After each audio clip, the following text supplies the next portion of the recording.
Nurturing potential relationships. It is a sequence of events. You can talk about personal relationships or business relationships or even growing blueberries. At the end of the day, it's all about a sequence of events that need to take place in order to have success. Hello, I'm Tony Cole, CEO of Anti-Cole Training Group, but at this moment, I am your sales guy unplugged. Blueberries and relationships, you might be thinking. Yep, it's all about the sequence.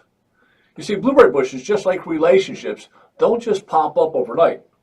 A sequence of events must take place in order to get the desired outcome, and that is either a producing blueberry bush or a mutually beneficial relationship. You see, these bushes start with a stick in the ground.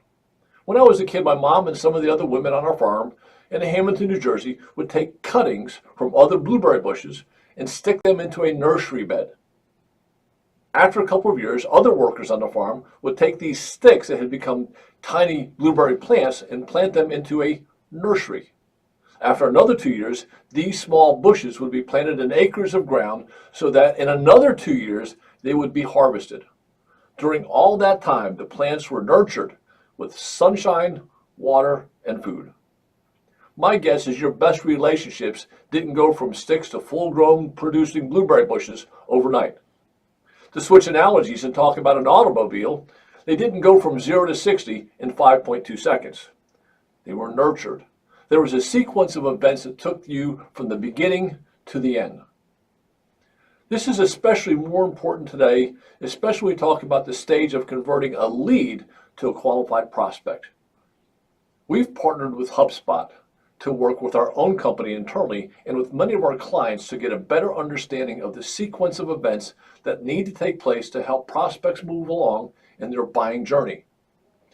As you can see here in this graph, there is a journey that the buyer will naturally go through when they are an active buyer. But that is a challenge we're talking about today, taking a passive buyer from being passive to becoming active. That process requires a sequence of events. Many of our clients still call on leads provided to them by marketing or internal partners. Some of these leads are warm, but many of them are cold. Maybe you're faced with the same situation. In other words, they are inactive. They are inactive because of one of two reasons. They don't see or understand an opportunity that they have, or they don't understand that there is a problem that might create a negative outcome for them.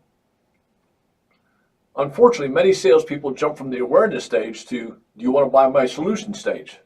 This is where the sequencing comes into play.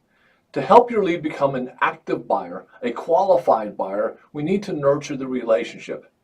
As the graphic suggests, nurturing could include a sequence of touches that might be tied to, but not limited to, analyst reports, research papers, ebooks, editorial content, or other articles. Each one of these content offerings should be part of a sequence of emails and calls.